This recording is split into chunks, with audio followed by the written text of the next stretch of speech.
अस्सलाम वालेकुम। शाराय दसूर से मैं हूं अब्दुल कयूम सिद्दीकी और आप हैं AQS के साथ। बहुत शोर सुनते थे पहलू में दिल का, जो चीरा तो एक कतरा खून निकला।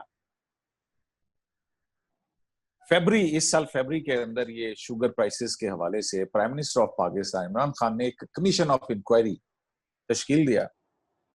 इस कमीशन की एक रिपोर्ट पहले आई और फिर हुकूमती वज़रा के नामों समेत, जिसमें जहांगीर खान तरीन तो हुकूमती वजीर नहीं है, लेकिन खुसरो बख्तियार, अब्दुल रज़ाक दाऊद और पाकिस्तान तहरीक इंसाफ के जनाब जहांगीर तरीन जो है, उनके नामों की बड़ी गूंज हुई। और ये भी कहा जा रहा है कि ये जो सब्सिडी के हवाले से शुगर, पहले तो इसको माफिया कह दिया गया है, अब पता नहीं इसको माफिया कहना चाहिए या नहीं कहना चाहिए। बहरहाल शुगर बिजनेस से मुतालिक जो लोग हैं उसमें 51 से 52% वो लोग हैं जो पाकिस्तान तहरीक इंसाफ से जुड़े हुए हैं। ये तनकीद हो रही इस कमीशन की अब एक रिपोर्ट को 253 सफात पर मबनी रिपोर्ट आ गई है और ये जो है इस कमीशन ऑफ इंक्वायरी एक्ट 2017 के तहत ये कमीशन कायम किया गया था। और इसमें जो अहम बात है वो ये है कि 10 के करीब शुगर मिल्स जो हैं उनका फोरेंसिक ऑडिट किया गया। अब ये देखते हैं ये फोरेंसिक ऑडिट है, कमीशन ऑफ इंक्वायरी और फोरेंसिक ऑडिट के अंदर क्या फर्क हो सकता है। दूसरा ये है कि इसमें जो कमीशन के अरकान थे इंक्वायरी कमीशन के, उनमें Wajid Zia DG FIA, Gohar Nafees DG anti corruption Punjab, Ahmad Kamal DDGIB वो शामिल थे, Bilal Rasool executive director security exchange of Pakistan, commission of Pakistan, Majid Hussain Chaudhry joint director state bank of Pakistan, doctor Bashirullah Khan Marwat DG INI FBR और कर्नल मोहम्मद फैसल गुल ISI के। तो ये जो है कमीशन ऑफ इंक्वायरी था और इसके 19 TORs थे। उन 19 TORs के हवाले से जो है ये रिपोर्ट आई है। अब ये रिपोर्ट जो है इसने एक पाकिस्तानी मीडिया के अंदर आई, हुकूमत ने जारी की, बैरिस्टर शहजाद अकबर ने, और एक हिजान खेसी की सूरत हाल है।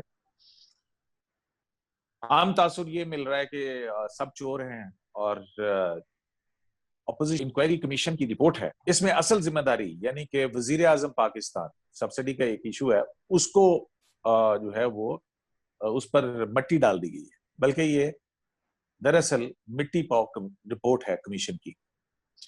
तो ये रिपोर्ट और इसके कॉन्सिक्वेंसेस क्या हो सकते हैं, इसके कानूनी पहलू क्या हैं, इस पर बात करने के लिए हमने आज दावत दी है। मेरे साथ दो बहुत नुमाया शख्सियात मौजूद हैं। एक है barrister Taimur Malik, courting the law के बानी हैं। कोटिंग द लॉ एक वेबसाइट है जिसके ऊपर बहुत ज्यादा कानून से मुतालिक डेवलपमेंट्स और उसको कवर किया जाता है। बड़े अच्छे अच्छे आर्टिकल्स जो हैं, बड़े बड़े वकला इसके ऊपर कंट्रीब्यूट करते हैं। तैमूर मलिक एक बड़ा नाम है जो कि इंटरनेशनली और नेशनल जो लिटिगेशन फर्म है, अपनी एक इनकी लीगल फर्म भी है और बैनुल अक़वामी सतह पर और पाकिस्तान के अंदर काम करते हैं। कॉर्पोरेट लॉयर है बुनियादी तौर के ऊपर और इश्यूज के ऊपर बहुत अंडरस्टैंडिंग रखते हैं। और उनके साथ हैं जनाब खुर्रम चुगताई। खुर्रम चुगताई जो है वो हमारे दोस्त होने के साथ साथ एक इंतहाई कॉम्पिटेंट लॉयर हैं। और दूसरी बात यह है कि रिसर्च के ऊपर बहुत काम करते हैं। अभी हाल ही में जब ये पेंडेमिक इशू आया तो इसमें जो लीगल कानून की जरूरत होनी चाहिए थी उसके ऊपर इनकी बड़ी रिसर्च है, किसी दिन उसके ऊपर भी बात करेंगे।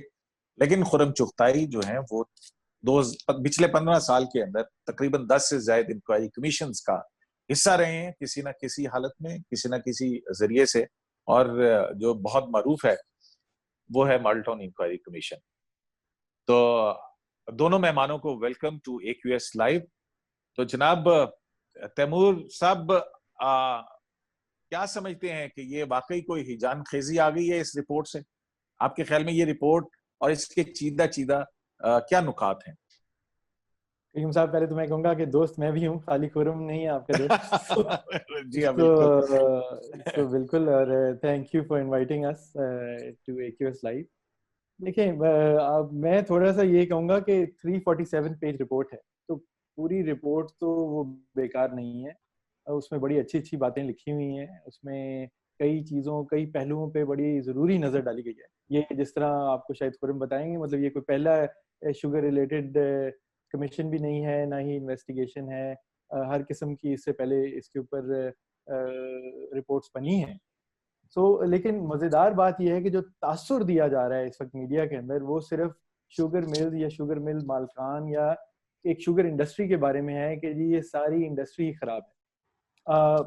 और जो रिपोर्ट का की जो समरी है वो भी कुछ हद तक ये करती है कि इंडस्ट्री की कुछ प्रैक्टिसेस हैं जो कि शायद ठीक नहीं, लेकिन बड़ा क्लियरली रिपोर्ट के अंदर थ्रू आउट, और आज जिन वज़रा ने प्रेस कॉन्फ्रेंस की उन्होंने इस पे थोड़ी सी नजरसानी भी की कि कई एंगल्स जो हैं वो ये चीज शो करते हैं कि जो आपका निज़ाम है, आपके जो सरकारी इदारे हैं, उनका फेलियर है in ensuring the writ of the state या compliance with laws across the country, क्योंकि शुगर मिलें सारे पाकिस्तान में मौजूद। जहां तक इस रिपोर्ट की बात है, इसमें 19 आपने जिस तरह बताया टर्म्स ऑफ रेफरेंस हैं। ये एक inquiry commission, Pakistan commission of inquiries act 2017 के तहत बना है। उनके टर्म्स ऑफ रेफरेंस होते हैं। वही उसके जैसे कि जेआईटी बनी थी तो ये इसको हम जेआईटी तैमूर तैमूर इसको हम जेआईटी कह सकते हैं, पनामा जेआईटी के मुतकाबिल इसका तकाबुल कर सकते हैं कि उस तरह किया जा सकता है जी। जहां तक इस रिपोर्ट का ताल्लुक है, अगर ये मान लिया जाए कि ये फाइनल रिपोर्ट है इस कमीशन की, तो फिर इसके बाद वो कमीशन तो स्टैंड्स डिसॉल्व। तो कमीशन का अपना जो लाइफ स्पैन था वो मुकम्मल हो गया। जो उसके इख्तियारात थे, उन्होंने एक रिपोर्ट पकड़ा दी है और सारा अब डाल दिया है हुकूमत के ऊपर कि जी आपने जो करना है कर लिया। लेकिन आपने जिक्र किया एससीसीपी से, बिलाल साहब इसके हिस्सा थे, कंपटीशन कमीशन ऑफ पाकिस्तान का जिक्र आएगा, बाकी इदारों का आएगा। जो ज्यादातर रिपोर्ट है, और जो 19 में से नॉट 50% पर 75% जो पॉइंट्स हैं, वो इन चीजों से डील करते हैं कि आपके हुकूमती इदारे, आपकी फेडरल कैबिनेट, ना सिर्फ कि पाकिस्तान तहरीक इंसाफ की कैबिनेट, उससे पिछली वाली ने भी, और सूबाई हुकूमतें जो हैं खासतौर पर सिंध और पंजाब की, उन्होंने क्या किया और उनको क्या करना चाहिए था। अगर इसकी पूरी हम इस पे अमल दरामद की कोई बात करेगा या इसकी क्या करेगा, तो फिर तो I think it's a pack of cards जिसको हम गिराने की बात करें, तो उसके उसके क्या पहलू होंगे वो वील वेट एंड सी।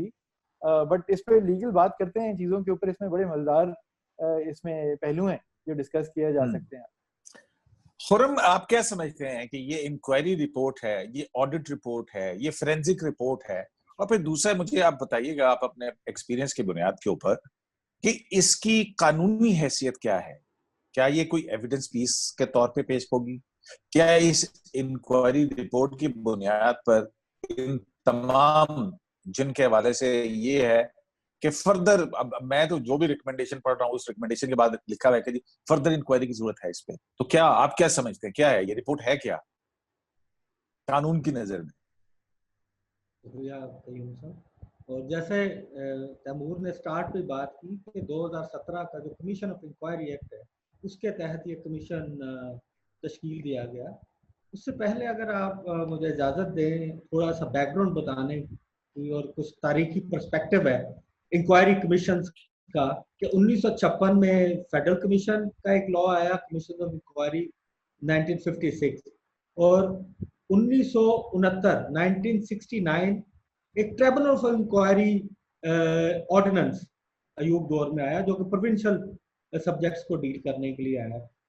और फिर जब इलेक्शन कमीशन की धांधली का मसला आया और पीटीआई सुप्रीम कोर्ट में गई, तो उसके सिलसिले में एक जब अनवर जमानी साहब ने कहा कि ये टूथलेस कमीशन होगा, 1956 का एक्ट जो है उसके तहत बनाया गया कमीशन टूथलेस कमीशन होगा, फिर उसको कमीशन को दांत देने के लिए उसमें तरमीम की गई, और पता नहीं खट्टे मीठे दांत जो हैं 2017 कमीशन में दिए गए ताकि वो दांतों से जो है वो नवाज शरीफ की हुकूमत को खा लिया जाए। अच्छा, आगे चले आप। तो जैसे आपने अच्छा लुकमा दिया कि जी वो उसका दांत देने के लिए वो 2017 में ये कानून लाया गया, 2017 में कमीशन ऑफ इंक्वायरी। लेकिन आपका सवाल जो है कि क्या कमीशन ऑफ इंक्वायरी एक्ट की रिपोर्ट की कानूनी हैसियत क्या है जी, तो इस कमीशन ऑफ इंक्वायरी रिपोर्ट की हैसियत एक बुनियादी तौर पे गवर्नमेंट को गाइडलाइन देने के लिए या गवर्नमेंट को रिकमेंड करने के लिए जो हम बात करते हैं, वो जो स्टार्ट हुई कि how a commission is created by the government, तो वो होता है कि एक डेफिनेट इवेंट को इंक्वायर करने के लिए, उसके पर्सपेक्टिव्स को और उसके बैकग्राउंड को जानने के लिए, और गवर्नमेंट हुकूमत हाज़र को कुछ रिकमेंडेशंस देने के लिए कमीशन बनाया जाता है। तो मेरी जाती राय में कमीशन ऑफ इंक्वायरी की कोई भी रिपोर्ट हो, चाहे वो ट्रिब्यूनल ऑफ इंक्वायरी हो, चाहे वो जुडिशियल कमीशन हो, किसी भी कमीशन ऑफ इंक्वायरी रिपोर्ट की हैसियत रिकमेंडेटरी होती है और उसकी एविडेंशियरी वैल्यू जो है वो अनटिल अनलेस उसको कोरॉबरेट किया जाए थ्रू ओरल एविडेंस। अगर प्राइम मिनिस्टर ऑफ पाकिस्तान जो है वो इसको ऑफिशियली रिलीज करते हैं, जैसा कि मेरा ख्याल है कि अब मिनिस्टर ने उन वज़ीर-ए-आज़म के मामले खसूसी बैरिस्टर शहजाद अकबर ने इसकी वो की है, तो इसको गजेट कर देते हैं, बाकायदा जारी कर देते हैं, तो फिर इसकी क्या एविडेंस वैल्यू नहीं बनेगी? एक और बात जो आपको बताना चाहूंगा कि 2017 का जो कानून है, जो आर्टिकल 19A आईन पाकिस्तान में है, राइट टू इंफॉर्मेशन, उसके तहत 2017 के कमीशन ऑफ इंक्वायरी रिपोर्ट के तहत किसी भी आने वाली रिपोर्ट का पब्लिक होना मैंडेटरी है। तो ये ऐसी कोई खास बात नहीं है कि हुकूमत ने इस रिपोर्ट को पब्लिश किया है और करना चाहिए था, ये कानूनी तकाजा है 2017 के commission act, commission of inquiry act के मुताबिक। कयूम साहब, अगर मैं इसमें ये सिर्फ कह सकूं कि उसमें बिल्कुल ये लाजिम है कि जी रिपोर्ट पब्लिक होगी, सिर्फ उसमें बात ये है कि जी 30 डे का विंडो है कि जिसमें हुकूमत ये कर सकती है, और एक एक्सेप्शन मौजूद है कि अगर कमीशन ये हुकूमत को कहे कि किसी वजह से पूरी या कुछ हिस्से रिपोर्ट के पब्लिक नहीं किए जाने चाहिए तो वो कमीशन कह सकता है। बट अगर इस तरह की रिपोर्ट के अंदर कोई ऐसी बात ही नहीं है, हमें फिर भी ये करनी चाहिए। उन्होंने पहले दिन रिलीज कर दिया बजाय कि 30 दिन इंतजार करने की, अच्छी बात। अच्छा, तैमूर मुझे ये बताएं कि ये तो होगी कि ये एक्चुअली बस ये एक वो जो इम्तिहानों से पहले वो इनविंसिबल गैस पेपर आता था, ये वो उससे ज्यादा इसकी अहमियत कानूनी तौर पर नहीं लगती है, ये रहनुमा असूल है। ये क्या इस रिपोर्ट की बुनियाद या इस रिपोर्ट के अंदर किसी सेक्टर पर, खा वो गवर्नमेंट का हो या बिजनेसमैन या शुगर इंडस्ट्री, उस पर कोई क्रिमिनलिटी या क्रिमिनल एक्ट्स जो हैं वो एट्रीब्यूट किए गए हैं? देखिए, इसमें ज्यादातर जो चीजें हैं वो तो सिविल लाइबिलिटी के नेचर की हैं, और ये कि मिल मालिकान ने क्या टैक्स देने की बात है कि पूरे दिए हुए कि नहीं, फार्मर से पैसे ज्यादा लिए कम दिए, और इस तरह की चीजें हैं। या सौरभ की बात हो, अब बैरिस्टर शहजाद अकबर साहब कह रहे थे कि ये जो प्राइस मैनिपुलेशन है, सब्सिडी तो शायद 2.5 अरब रुपए की है, लेकिन जो प्राइस मैनिपुलेशन हुई है उससे 100 अरब रुपए कमाए गए। देखें, अब ये फिर हम किसी दिन IPPs पे भी शो करेंगे, उस पे वो हजारों अरबों की बात होती है, और मेरा नहीं ख्याल कि उधर भी जो IPPs वालों का कोई कसूर है, अनलेस के क्योंकि हर चीज हुकूमत ने अप्रूव की हुई है। इधर भी मैं ये कहूंगा कि देखें, ये 80 या 85 जितने भी मिल मालिकान हैं, उनको अगर आप उनके पीछे ये केसेस, तो टैक्स केस तो हर इंडस्ट्री के चल रहे हैं इस वक्त भी, राइट? या स्टे लिया होगा या झगड़ा चल रहा होगा। जो बाकी उनके जो प्रैक्टिसेस के बारे में उन्होंने डिटर्मिनेशन दी है कि क्या गन्ना कम लिया जा रहा है, तोला ठीक जा रहा है कि नहीं जा रहा, इस सब को तो फिर प्रूव करना पड़ेगा और केसेस चलेंगे। जो ज्यादा जरूरी चीज है, देखें, ये प्राइवेट इंडिविजुअल्स हैं, प्राइवेट कंपनीज हैं। जो ज्यादा इंपॉर्टेंट चीज ये है कि जहां फिर बात आती है सब्सिडी देने की, वो हुकूमतों ने दी है। जहां पे चीज आती है कि जी अफगानिस्तान चीनी जाती रही है, वो एक्सेल लोड 17 से 20 टन हो सकता था या जो भी, लेकिन 70 लिखा हुआ है। सो वो जिसने वहां पे बॉर्डर कंट्रोल अथॉरिटीज ने, कस्टम्स ने और बाकी सब ने अप्रूवल्स दिए हैं, वो पब्लिक सर्वेंट्स हैं। वजीर आजम किसी भी टाइम के हों, इस हुकूमत या पिछली के, वजीर आला भी, तो यही ना कि सब्सिडी देने का मामला जो है, ये सब्सिडी देने का मामला तो ये है, उनके ऊपर तो ज्यादा सख्त सजा है। बिल्कुल, आप बताएं। उनके ऊपर सख्त सजा है ना। मैं यही कह रहा हूँ कि ये पॉलिसी लेवल के ऊपर फैसले हुए हैं ना, सब्सिडी देने की इजाजत दी गई। और एप्रीहेंशन ये है, इल्जाम ये है कि एक जबकि मुल्क के अंदर चीनी की जरूरत जो है वो मिकदार हमारे पास मौजूद थी, सफिशिएंट थी, तो पहले एक्सपोर्ट करवाएगी और फिर इंपोर्ट करवाएगी। तो ये सारे फैसले तो बड़े बड़े कानूनी फोरम पे हुए हैं, वजीर आजम की सतह पे और वजीर आला की सतह पे। बिल्कुल, और मैं फिर ये कहूंगा ना सिर्फ तो क्या इन हुकूमती ओहदेदारों के हवाले से इस रिपोर्ट के अंदर कुछ जिम्मेदारी किसी के ऊपर आयद की गई है? क्योंकि शाहिद खान अब्बासी का चल रहा था, उन्होंने कहा कि ये चीनी चोर जो है ना, वो प्राइम मिनिस्टर को बचाने के लिए रिपोर्ट के अंदर कुछ भी नहीं डाला गया। नहीं, देखिए 347 पेज रिपोर्ट है और उसके अंदर वो ईसीसी का उन्होंने जिक्र किया हुआ रिकमेंडेशन में कि चेक होना चाहिए कि क्यों उन्होंने, कैसे ईसीसी ने अप्रूव की, पंजाब ने भी कैसे किया, इसी तरह जो शुगर बोर्ड है उसके बारे में भी उन्होंने तहफ़्फ़ुज़ात अपने जाहिर किए हैं।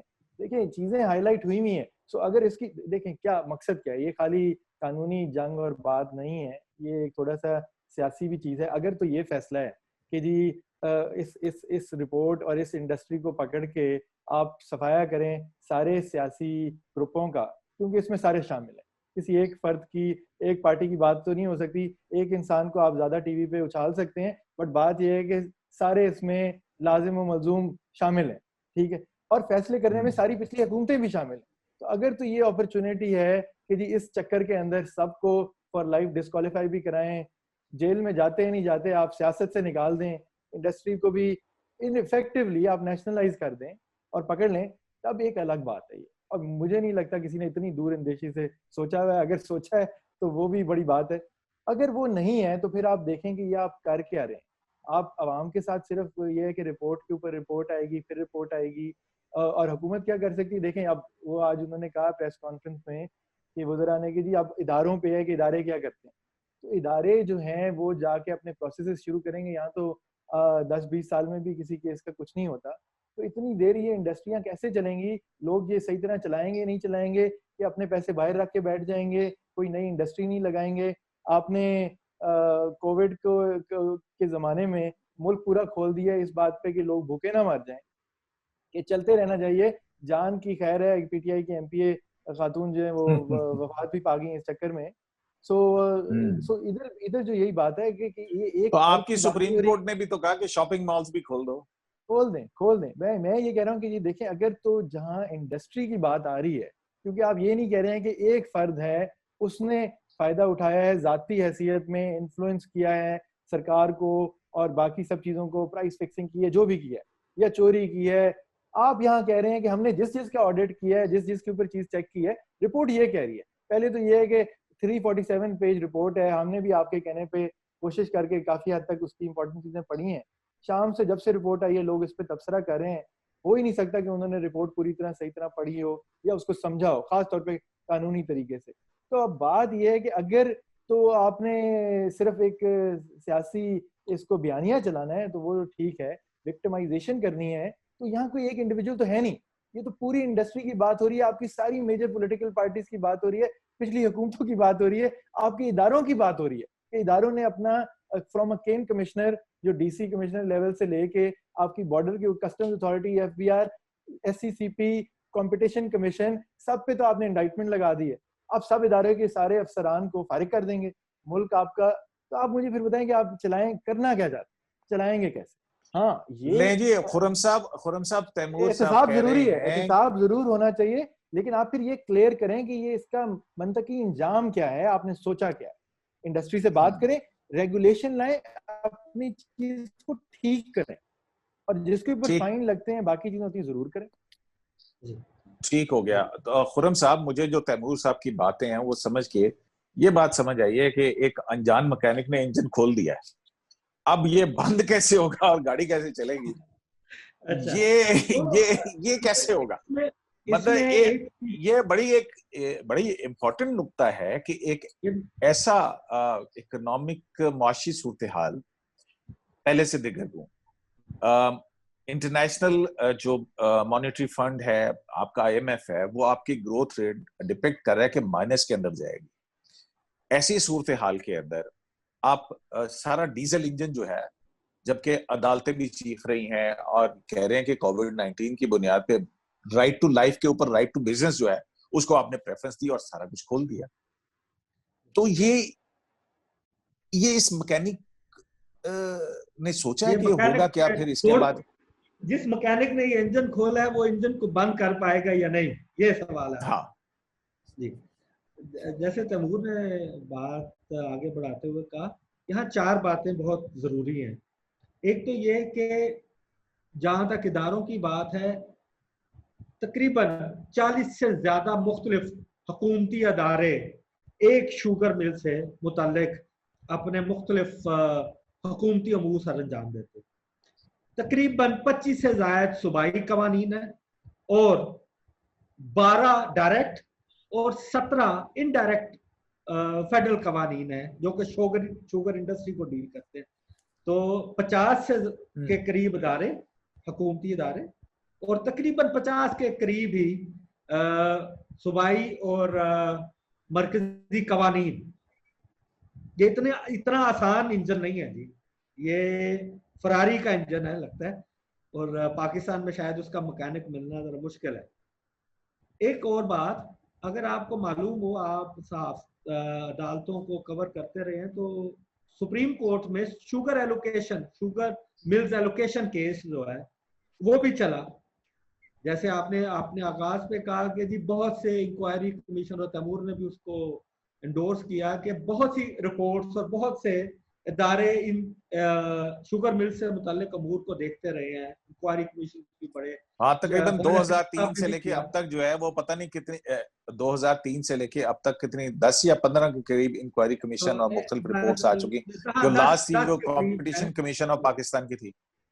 हाँ जी, लास्ट जो है वो मई 2018 में कंपटीशन कमीशन ऑफ पाकिस्तान की ओपिनियन आई थी। लेकिन उससे पहले जब शुगर मिल्स एलोकेशन केस हुआ तो जहांगीर तरीन साहब लाहौर हाई कोर्ट में गए थे, और Lahore high court justice Ayesha Malik ने हुकूमत पंजाब के खिलाफ फैसला देते हुए डायरेक्टली इंडाइट किया उस वक्त के वजीर आला मोहतरम जनाब शहबाज शरीफ साहब को और शरीफ फैमिली को, क्योंकि वो शुगर मिल्स एलोकेशन केस में मेजर जो बेनिफिशरीज थे वो शरीफ फैमिली की, वकास हमीद और मुख्तलिफ शुगर मिल्स के जिनका डायरेक्टली या इनडायरेक्टली ताल्लुक शरीफ फैमिली से है।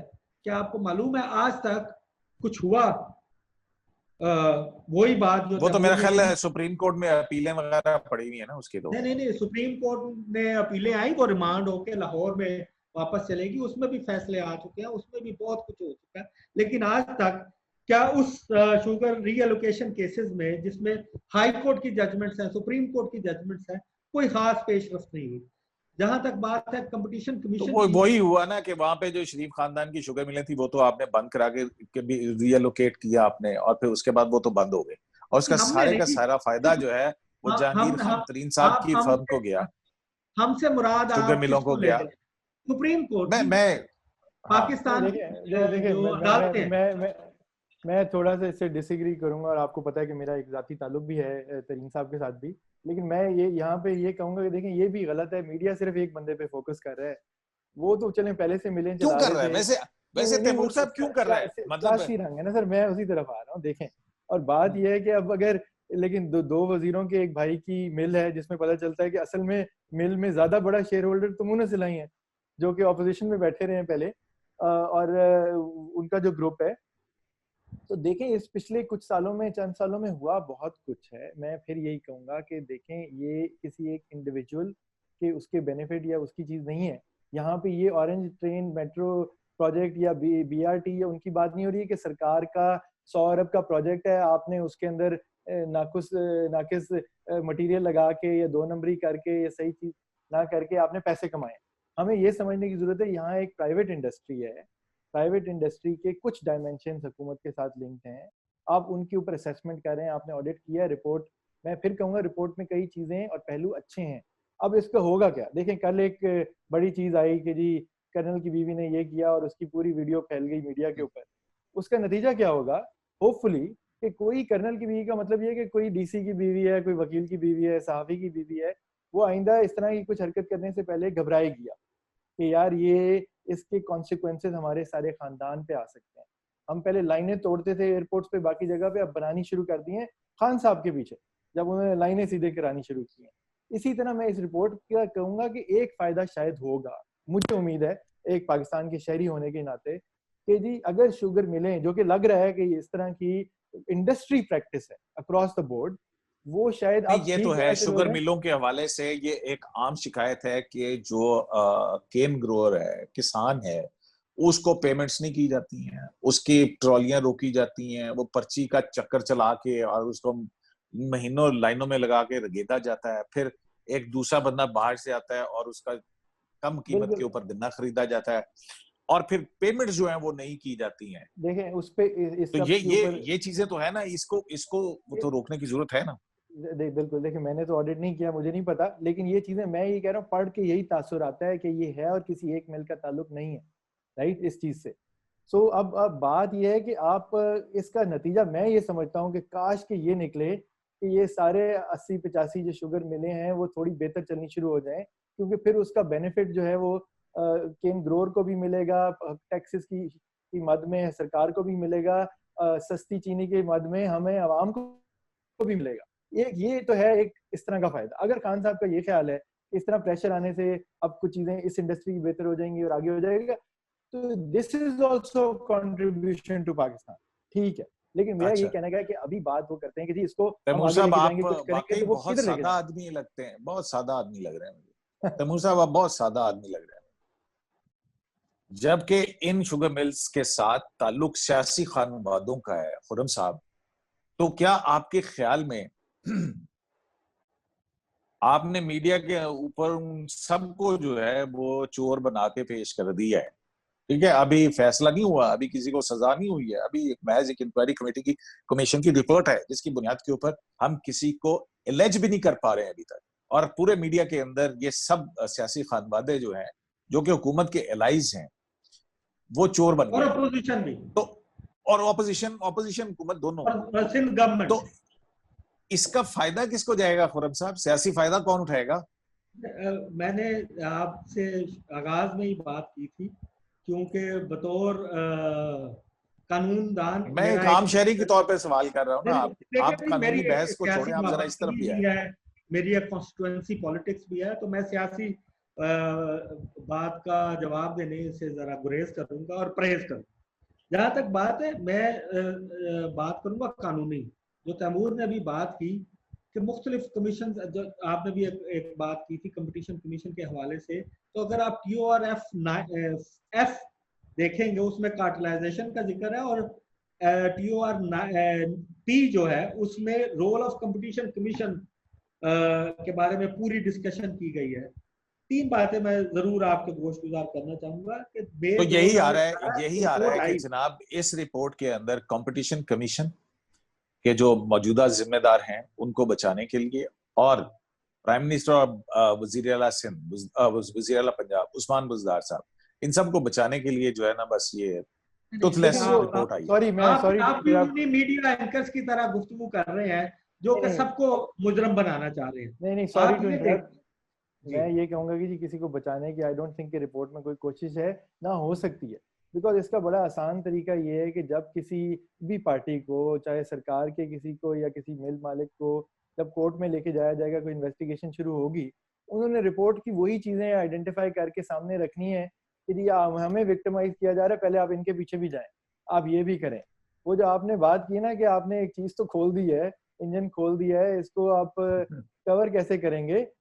मेरा मेरा ख्याल ये है कि एक तो ऑब्जेक्टिव वही होना चाहिए कि केन ग्रोअर, सरकार टैक्स की मद में, हमें सस्ती चीनी की मद में अगर फायदा हो जाता है और कल को ये पूरी इंडस्ट्री बेहतर चलती है, तो ये पहला ऑब्जेक्टिव अचीव शायद हो गया। दूसरी तो चीज यही है कि लेजिस्लेशन के लिए जरिए हो। लेजिस्लेशन करे। दूसरी चीज ये है कि आइडेंटिफाई किए रिपोर्ट ने चीजें जो गलत है हमारे इदारों में, और वो कंपटीशन कमीशन कोई खाली शुगर को तो नहीं डील करता ना, वो सब इंडस्ट्रीज को करता है। अगर शुगर में वो पूरी तरह नहीं कर पा रहे, तो इसका मतलब बाकी इंडस्ट्रीज में भी प्रॉब्लम है। इसी तरह SECP, इसी तरह बाकी इदारे हैं, आप इनको स्ट्रेंथन करें, प्रॉपर ठीक करें, ताकि ओवरऑल आपकी इंडस्ट्री और मुल्क और हर चीज का फायदा हो।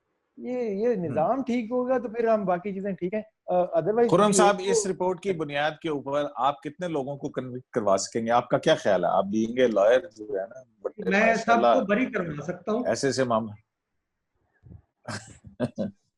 तो आप इससे अंदाजा कर लें, इसका मतलब बहुत ही हल्की हल्की रिपोर्ट है कि सारे बरी हो जाएंगे।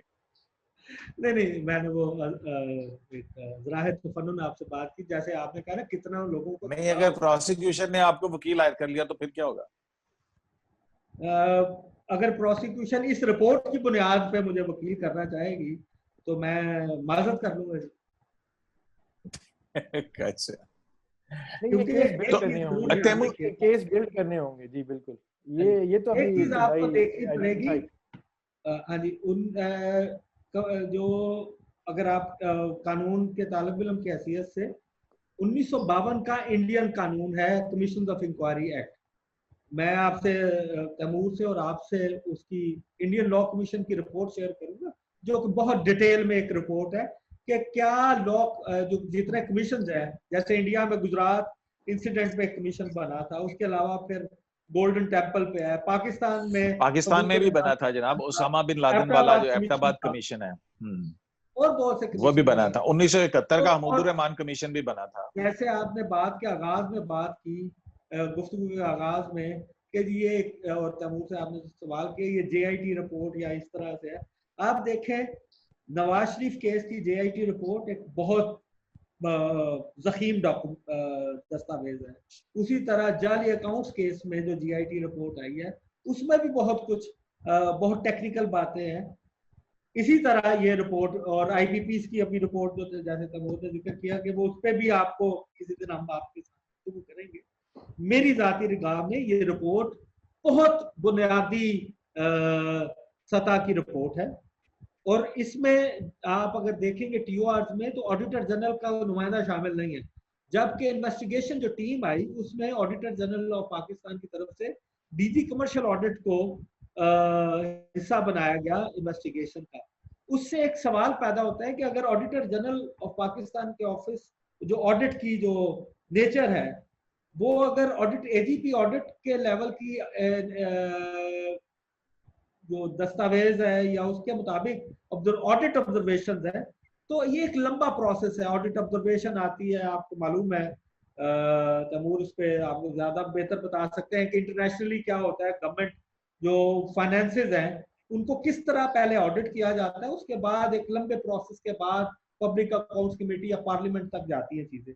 तो उसी तरह ऑडिट पैरास जो है वो फिर सेटल हो जाते हैं और वो फिर इस तरह ठीक है ना। आप कह रहे हैं कि एक्चुअली ये रिपोर्ट जो है ये एक ऑडिट रिपोर्ट के मानिंद है कि उसमें ऑडिट पैराज आ गए, कुछ एतराजात आ गए सामने, वो एतराजात दूर हो जाएंगे और अल्लाह लाते खैर सला। मैं इस पे एक बड़ी जबरदस्त आपने बात की है। मैं रिपोर्ट पढ़ा था तो वहाँ पे एक चीज को उन्होंने और जो क्रिटिसाइज किया है वो किया है कंपनीज एक्ट 2017 जो आया है उसके अंदर से कॉस्ट अकाउंटिंग की रिक्वायरमेंट को हटा दिया गया, राइट। तो इस कमीशन ने ये भी कहा है, ये थोड़ी सी टेक्निकल बात हो जाएगी, लेकिन कमीशन ने ये भी कहा है कि क्योंकि आप अब वो रिक्वायरमेंट नहीं है तो ये लगता है कि वो रिक्वायरमेंट बिजनेस ग्रुप्स या बिजनेसेस के कहने पे हटाई गई है। अब ये 2017 में किसी और की हुकूमत थी, राइट, और ये सारा कुछ हुआ है। तो वो रिपोर्ट पढ़ें, उसमें उन्होंने इनफैक्ट ये लॉ मेकिंग तक को चैलेंज किया। कंपनीज एक्ट 2017 वैसे एक अच्छी डॉक्यूमेंट, तो उसमें ये चीज ये पहलू भी कॉस्ट अकाउंटिंग वाला इम्पोर्टेंट है। उन्होंने रिकमेंड किया है कि आइंदा शुगर मिल्स को पाबंद किया जाए कि वो अपनी कॉस्ट अकाउंटिंग भी सबमिट करें डिटेल्स। सो अब देखें यहाँ पे शहजाद अकबर साहब ने वो बात आज जिक्र करते रहे बार बार इंस्टीट्यूशनल कैप्चर का। मैं कहूँगा देखें जिस तरह हम क्रिटिसाइज करते हैं सियासतदानों को, सियासत तो फिर भी चलनी चाहिए, हम डेमोक्रेसी के फेवर में हैं, लेकिन हमें पता है कि फ्लॉज हैं, सिस्टम ठीक नहीं है, राइट। इसी तरह यहाँ पे जिन इदारों की बात करें जिन्होंने इंडस्ट्रीज को रेगुलेट करना है उनकी भी कैपेसिटी इश्यूज हैं या घबराते हैं या जो भी वजूहात हैं, या अगर उनके ऊपर असर रसूख इस्तेमाल होता है तो नहीं होना चाहिए। तो I think fundamentally institutional reform की बात हम यहाँ कर रहे हैं, राइट। और ये इसी तरह बाकी इंडस्ट्रीज के ऊपर भी कमीशन जरूर बने, हमें पता चलेगा कि कहाँ क्या क्या प्रॉब्लम आ रही है। तो इस रिपोर्ट की मैं यही बात बता रहा हूँ, कई चीजें ठीक भी लिखी हुई हैं इसमें। एग्जाम्पल यही कि रिकमेंडेशन री तैमूर साहब बात तो यही है कि जो कमीशंस की रिपोर्ट्स आई हैं तवातुर से हर सेक्टर के ऊपर पता नहीं 1100 कमीशंस की रिपोर्ट्स हैं, ठीक है, लेकिन उससे सीखता कोई नहीं है, मतलब जिसको वो कहते हैं ना कि कोई नहीं करता। हाँ, अपने अपने पॉलिटिकल एजेंडाज जो हैं वो सामने बढ़ाए जाते हैं। इसका मेरा ख्याल है कि पॉलिटिकल फॉल आउट होना ही है। मैं आप दोनों नहीं ये कह रहे, खुर्रम साहब भी जो है ना सियासत से कतरा गए, लेकिन मुझे लग रहा है कि इसका कोई पॉलिटिकल फॉल आउट भी आएगा, सर मैंने क्योंकि तो जिन जिन आपको लोगों के नाम है। हाँ, मैंने तो जो आपको कहा है वो यही है जी, कि देखें एक आधे को सिर्फ पकड़ेंगे इसमें तो वो एक तो उनको रिलीफ भी मिल जाएगी कि विक्टिमाइजेशन साफ नजर आएगी, वो तो हो नहीं सकता बिकॉज ये इंडस्ट्री वाइड बात कर रहे हैं आप इस वक्त। सब पकड़े जाएंगे यहाँ पे और सब के अंदर सारे सब पढ़े जाएंगे भाई, सब पढ़े जाएंगे खुर्रम नहीं, साहब, लेकिन उस सब सब में पढ़े मजेदार जाएंगे। उस सब फड़े जान में सिर्फ मैं कह रहा हूँ मिल मालकान शामिल नहीं है, वो ये हुकूमत वाले भी और सारे इदारों वाले 50 रिपोर्ट जरा गौर से पढ़ें। और रिपोर्ट में ज्यादा इंडाइटमेंट इन 10 मिलों से ज्यादा सरकारी इदारों की है, राइट, और पिछली हुकूमतों की है और इस हुकूमत की भी है, सूबाई और वफाकी। तो फिर अगर तो ये है तो वो एक अलग बात है। मैंने तो आपको कहा है कि अगर इसको यूज करके सारे सियासी निजाम को और इन सारे प्लेयर्स को डिस्क्वालीफाई करना है तो ब्रिलियंट आइडिया है, यू नो, मैं कोई प्लानिंग के साथ ये चीज। देखिए जी, मेरा तो ख्याल है कि सियासत को जो है वो दंदागिरों से तो पाक होना चाहिए, और सबकी प्रायोरिटी जो है ये मुल्क है और इस मुल्क की तरक्की है। तो खुर्रम साहब, कोई फाइनल बात अगर आप करना चाहें, फिर उसके अगर बाद हम इसको कंक्लूड मैं करें। वही बात एक बात जरूर बात को कंक्लूड करते हुए कि जरूरत किस चीज की है। अगर इस रिपोर्ट को पढ़ा जाए, पिछली रिपोर्ट्स को, पिछली जो इसी कमीशन की रिपोर्ट थी प्रिलिमिनरी, उसके अलावा कंपटीशन कमीशन की कार्टलाइजेशन के ऊपर जो बात है, और उससे पहले जितनी भी शुगर मिल से मुतालिक हाई कोर्ट के, सुप्रीम कोर्ट के फैसले हैं, मेरा जहां तक ख्याल है कि हुकूमत को और शुगर मिल मालिकान को और बाकी जो हुकूमती स्टेक होल्डर्स, इनको बैठ कर कुछ एज स्टेक होल्डर्स, जब भी कोई लेजिस्लेशन होती है, और अगर आपको आप पुराने साफी हैं तो आपको मालूम होगा कि पुराने साथी हैं, 2007, कुर्ता पजामा। हाँ, नहीं, मेरा मतलब ये था कि 2007 से पहले मुशर्रफ दौर में जब लेजिस्लेशन होती थी तो स्टैंडिंग कमेटी में स्टेक होल्डर्स को भी बुलाया जाता था और उनका बहुत डिटेल में व्यू पॉइंट लिया जाता था। ये पिछले 10 साल से एक अजीब रिवाज हुआ है कि जी, चाहे वो पीपल्स पार्टी की हुकूमत हो, नून की हुकूमत हो, वो लेजिस्लेशन जो है वो आती जरूर है, लेकिन जैसे तैमूर ने कहा कि मुख्तलिफ लोग हैं, जो मुख्तलिफ स्टेक होल्डर्स हैं, चंद चुनिंदा लोग, और वो फैसला करके लेजिस्लेट कर देते हैं। कंपनीज एक्ट में जहां कॉस्ट अकाउंटिंग की बात है, आपको शायद मालूम हो कि कंपनीज एक्ट 2017 के मुताबिक ऑडिटर जनरल का कोई भी ऑडिटर जनरल ऑफ पाकिस्तान के ऑफिस की जानिब से किया गया कोई भी कमर्शियल ऑडिट, वो ऑडिट की डेफिनेशन ही पूरा नहीं उतरता जी। बहुत शुक्रिया अपना खुर्रम चुगताई साहब, माहिर कानून, और जनाब तैमूर मलिक साहब, कोटिंग द लॉ। आप दोनों का वक्त देने का बहुत शुक्रिया। और अभी क्योंकि रिपोर्ट जो है वो इब्तदाई आई है और उस पर इन डेप्थ अभी और भी बहुत सारी चीजें जो हैं उनके ऊपर बात हो सकती है, तो हमारी कोशिश होगी कि इस सिलसिले को जारी रखा जाए और इस रिपोर्ट और इस हवाले से मजीद चीजें भी आपके सामने लाएं। तो आप दोनों हजरात का बहुत शुक्रिया कि आपने हमें एनलाइटन किया। आपका भी शुक्रिया। खुर्रम साहब, आपका भी बहुत शुक्रिया।